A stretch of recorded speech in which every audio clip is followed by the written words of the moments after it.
உண்மை சம்பவங்களை உடனுக்குடன் தெரிந்து கொள்ள நமது சேனலை சப்ஸ்கிரைப் பண்ணிக்கொள்ளுங்கள். வணக்க நண்பர்களே, ஜூன் 28ஆம் தேதி 2025ஆம் ஆண்டு இந்த நாளில் தான் ஒட்டுமொத்த தமிழக மக்களையும் புரட்டி போட்ட நாளாக பார்க்கப்படுது.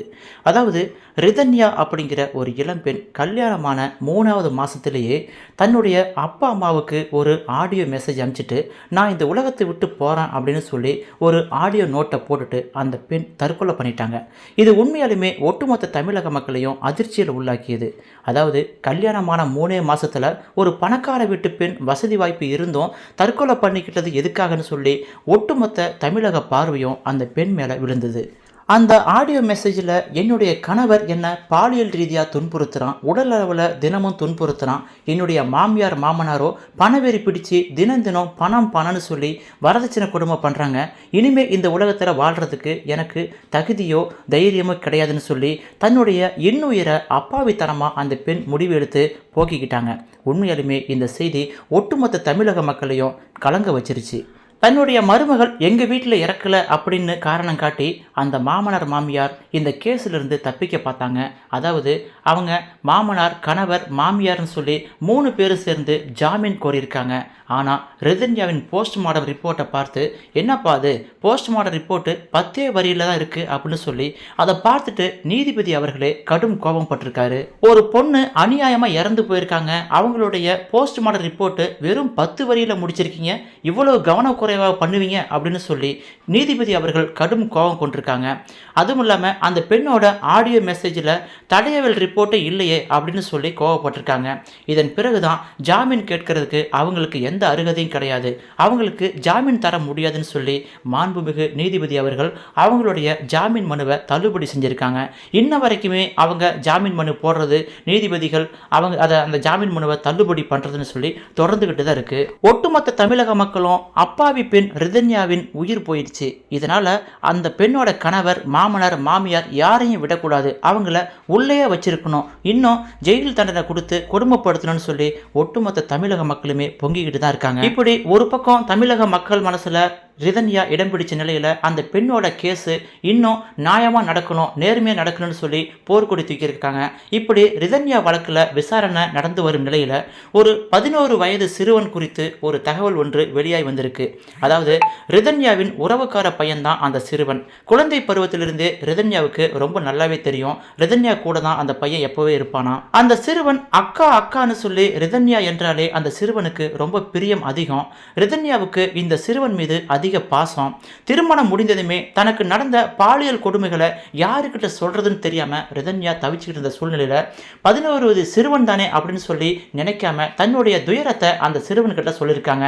எனக்கு இது போல கொடுமை எல்லாம் எங்க வீட்டில் நடக்குது, இதை யார்கிட்ட சொல்லுவேன் அப்படின்னு சொல்லி ரிதன்யா தவிச்சு போயிருக்காங்க. அப்போதுதான் இந்த 11 வயது சிறுவன் கிட்ட தன்னை உடம்பு முழுக்க கடித்து பாலியல் துன்புறுத்தல் தந்ததை சொல்லி அழுதுருக்காங்க அந்த ரிதன்யா. பாவம் அந்த பெண் உண்மையாலுமே எந்த அளவுக்கு மனசாலையும் உடம்பாலையும் சித்திரவதை அனுபவிச்சிருந்தாங்கன்னா ஒரு 11 வயது சிறுவன்கிட்ட போயிட்டு நம்ம சொல்கிறோமே அப்படின்னு கூட தெரியாமல் அவங்களுடைய வேதனையை யாருக்கிட்டே சொல்லி அழுணும்னு சொல்லி அந்த பெண் துடிச்சிருப்பாங்க.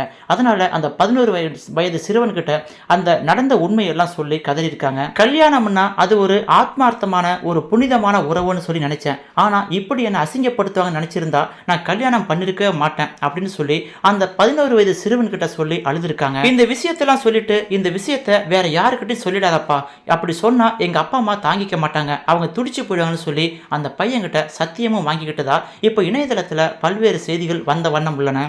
ரிதன்யா அக்கா என்கிட்ட சொன்ன விஷயம் இதான்னு சொல்லி ஆர்டிஓ விசாரணையின் போது அந்த சிறுவன் சொன்னதாக கூறப்படுது. அதே போல ரிதன்யாவின் திருமணத்திற்கு மாமியார் வீட்டிலிருந்து வரதட்சணை கேட்டாங்களா அப்படின்னு சொல்லி கேட்டதுக்கு மறைமுகமாக கேட்டிருக்காங்க அப்படின்னு சொல்லி அந்த பெண்ணோட சித்தப்பாவும் சொல்லியிருக்காரு.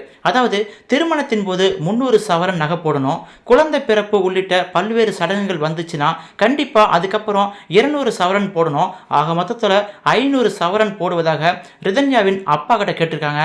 அவங்க பெற்று பெற்றோரும் ஒத்துக்கிட்டாங்க. அது மட்டும் இல்லாம 62 லட்சம் மதிப்புள்ள விலை உயர்ந்த காரை மாப்பிள்ளைக்கு வரதட்சணையா கேட்டிருக்காங்க. அதுவும் வாங்கி கொடுத்திருக்காங்க. ஆனா ரிதன்யாவுக்கு கார் வாங்கி தரும் பொழுது ரிதன்யாவுக்கு வெள்ளை கலர் கார் தான் பிடிக்குன்னு சொல்லியிருக்காங்க. ஆனா மாப்பிள்ளைக்கு பிடிச்ச கலர்லயே அந்த மாமனார் மாமியார், அதாவது ரிதன்யாவோட அப்பா அம்மா அந்த காரை வாங்கி கொடுத்திருக்காங்க. இப்படி மறைமுகமாகவே வரதட்சணை கேட்கப்பட்டுள்ளதும் விசாரணையில தெரிவிச்சிருக்காங்க. அது மட்டும் இல்லாம ரிதன்யா 3 சிம் கார்டை பயன்படுத்தி வந்ததாக சோசியல் மீடியாக்கள்ல தகவல்கள் பரவிக்கிட்டு வந்திருக்கு. இது குறித்து விசாரிச்ச பொழுது ஏற்கனவே செல்போன் வைத்திருக்கும் ரிதன்யா கவின் கூட நிச்சயதார்த்தம் முடிந்ததுமே கவின் கூட பேசுவதற்காக இரண்டாவதாக ஒரு சிம் கார்டை வாங்கியிருக்கிறது தெரிய வந்திருக்கு. அது மட்டும் இல்லாம பெண்களுக்கான ஃபேஷன் டிசைனிங் கோர்ஸ் ஒன்று ரிதன்யா நடத்திட்டு வந்திருக்காங்களாம். இதற்காக பலருக்கும் கிளாஸ் நடத்த வேண்டியிருந்தாலும் அது தொடர்பான விளம்பரங்களை செய்ய வேண்டியிருந்ததாலும் மூன்றாவதாக இன்னொரு சிம் கார்டு ஒரு பிசினஸுக்காக வாங்கியிருக்காங்கன்னு சொல்லப்படுது. தான் நடத்தும் ஆரி கிளாஸுக்கு ரிதன்யா அப்படிங்கிற பேரை சுருக்கி ரியா என்று பெயர் வச்சிருக்காங்க ரிதன்யா. 2 மாத கிளாஸுக்கு 9,000 ரூபாய் கட்டணம் வாங்கியிருக்காங்க ரிதன்யா. ஆனால் பண வசதி இல்லாதவங்களுக்கு 5,000 ரூபாய் மட்டுமே கட்டண வசதி கொடுத்தா போதுன்னு சொல்லி அவங்களுக்கு சலுகை காமிச்சிருக்காங்க. ரிதன்யா எம்எஸ்சி படித்து முடித்ததுமே யோகா கிளாஸும் படிச்சிருக்காங்க, பியூட்டிஷியன் கோர்ஸும் முடிச்சிருக்காங்க, மெஹந்தி போடுவது, ஆரி ஒர்க்குகள் போன்றவற்றையும் கற்று தேர்ந்திருக்காங்க ரிதன்யா. அது மட்டும் இல்லாமல் கார்டனிங் ஒர்க்கும் நல்லாவே தெரியுமா. தங்கம் சம்பந்தமான கோர்ஸையும் ரிதன்யா படிச்சிருக்காங்க.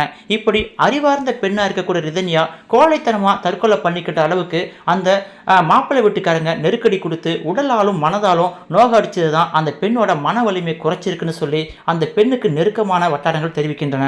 இவ்வளவு படிப்பை ரிதன்யா எதுக்காக படிச்சாங்கன்னு சொல்லி ரிதன்யாவோட ஃப்ரெண்ட்ஸு கிட்ட கேட்டா திருப்பூர் அவினாசி பகுதியில் உள்ள இல்லத்தரசிகளை பிசினஸ் உமனாக மாற்ற வேண்டும் அப்படிங்கிறதான் ரிதன்யாவோட குறிக்கோளா இருந்திருக்கு. பெரும்பாலான இல்லத்தரசிகள்கிட்ட பெயரளவுக்கு மட்டுமே அவங்கள்ட்ட கட்டணம் வாங்கிக்கிட்டு அவங்களுக்கு இது போன்ற விஷயங்களை கற்றுக் கொடுத்தால் அவங்களும் சுயமா சம்பாதிப்பாங்க, யாரையும் சார்ந்து வாழ வேண்டிய தேவை இருக்காது அப்படின்னு சொல்லி ரிதன்யா அடிக்கடி சொல்லுவாங்களாம். அந்த பெண்களுக்கு கற்றுத்தர வேண்டும் என்பதற்காகவே அனைத்து கோர்ஸுகளையும் ரிதன்யா கற்று தேர்ந்ததாக அவருடைய தோழிகள் சொல்லும் பொழுது உண்மையாலுமே நமக்கெல்லாம் கண்கலங்க வைக்குது.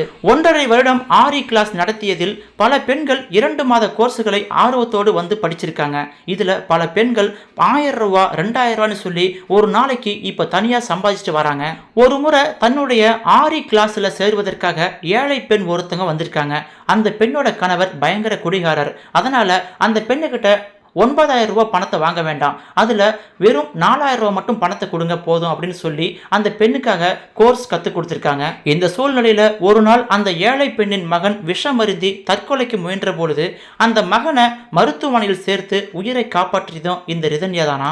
இப்படி அவினாசி பகுதியில் ரொம்பவே நல்ல மகளா நல்ல பெண்ணா இருந்திருக்காங்க ரிதன்யா. அந்த பெண் தான் படித்த படிப்பால மற்றவங்களுக்கும் சொல்லி கொடுத்து அவங்களையும் பிசினஸ் உமனா மாற்றணும் அப்படின்னு சொல்லி நிறைய பெண்களுக்கு ஒரு ரோல் மாடலா அந்த பகுதியில் இருந்திருக்காங்க.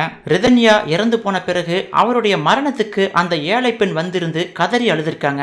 என் மகனை காப்பாத்திட்டு நீ செத்துட்டியாமா என்று கண்ணீர் விட்டு அழுதிருக்காங்க அந்த ஏழை தாய். இதெல்லாம் வச்சு பார்க்கும் பொழுது ரிதன்யா ரொம்ப நல்ல பெண்ணா, ரிதன்யாவை பொறுத்தவரை ஒரு தைரியமான பெண்ணா தான் இருந்திருக்காங்க. ஒரு கனவோடு ஒரு லட்சிய பாதையில பயணம் செஞ்சுட்டு வந்திருக்காங்க. ஆனா கல்யாணங்கிற ஒரு பந்தத்தால அந்த பெண்ணுக்கு ஒரு அயோக்கியத்தனம் நடந்து அந்த பெண்ணோட வாழ்க்கையை முடிச்சு வச்சுட்டாங்களே. பாவம் அந்த பெண் தைரியமான பெண். இவங்க கொடுத்த டார்ச்சரால அந்த பெண் மனசுல வலிமை இழந்து தானே அடிச்சுக்கிட்ட சம்பவத்தால நாங்கெல்லாம் ரொம்ப துடிச்சு போறோமேன்னு சொல்லி அங்க வந்திருக்கிறவங்க கதறி அழுதுற விஷயமும் அந்த பெண்ணோட தோழிகள் சொல்ற விஷயத்தையும் கேள்விப்படும் பொழுது உண்மையாலுமே நமக்கு கண்கலங்கும்படி இருக்கிறது. நல்லா படிச்ச பொண்ணு, நல்லா மெச்சூரிட்டியா இருக்கக்கூடிய பொண்ணை இந்த அளவுக்கு மனசளவில் கோழைத்தனமா மாத்தி 11 வயது சிறுவன்கிட்ட போயிட்டு தனக்கு நடந்த பாலியல் தொல்லை, தனக்கு நடந்த கொடுமை எல்லாத்தையும் சொல்லி அழுகிற அளவுக்கு அந்த பெண்ணை ஒரு குழந்தைத்தனமா மாத்திட்டாங்களேன்னு சொல்லி பார்க்கும் பொழுது உண்மையாலுமே நமக்கு வேதனையாக தான் இருக்குது. இறந்து போன ரிதன்யாவை பற்றி இப்போ இணையதளத்தில் இந்த செய்தி வைரலாக வந்துகிட்டு இருக்கு. உண்மையாலுமே இதெல்லாம் படிக்கும் பொழுது ஒரு அன்பு மகளை, ஒரு நல்ல மகளை இழந்து வாடும் அந்த குடும்பத்துக்கு எங்களுடைய அனுதாபங்களை தெரிவித்துக் கொள்கிறோம் என்றும், இது போன்ற மகளை பெற்றெடுக்கும் பொழுது தயவு செஞ்சு கல்யாண வாழ்க்கையில் ஈடுபடுத்தும் பொழுது நல்லவங்களா பார்த்து கொடுங்கன்னு சொல்லி நிறைய தாய்மார்களுக்கு கோரிக்கையும் வச்ச வண்ணம் இருக்காங்க. இந்த செய்தியை பற்றி உங்களுடைய கருத்துக்களையும் ரிதன்யாவை பற்றி உங்களுடைய கருத்துக்களையும் மறக்காம கமெண்ட் செக்ஷனில் பதிவிடுங்க. ரிதன்யாவோட நல்ல மனசை பற்றி நீங்க என்ன நினைக்கிறீங்க அப்படிங்கிறத பற்றியும் உங்களுடைய கருத்துக்களை ஷேர் பண்ணுங்க. மறக்காம இந்த வீடியோவுக்கு ஒரு லைக் கொடுத்துட்டு இந்த வீடியோவை உங்க நண்பர்களுக்கும் ஷேர் பண்ணுங்க. நீங்க இன்னும் நம்ம சேனலை சப்ஸ்கிரைப் பண்ணலன்னா உண்மை செய்திகளை உடனுக்குடன் தெரிந்து கொள்ள நமது சேனலை மறக்காம சப்ஸ்கிரைப் பண்ணிக்கொண்டு ஆதரவு தாருங்கள். உலக செய்திகளை உடனுக்குடன் தெரிந்து கொள்ள நமது சோசியல் உண்மை சேனலை மறக்காமல் சப்ஸ்கிரைப் பண்ணிக்கொள்ளுங்கள்.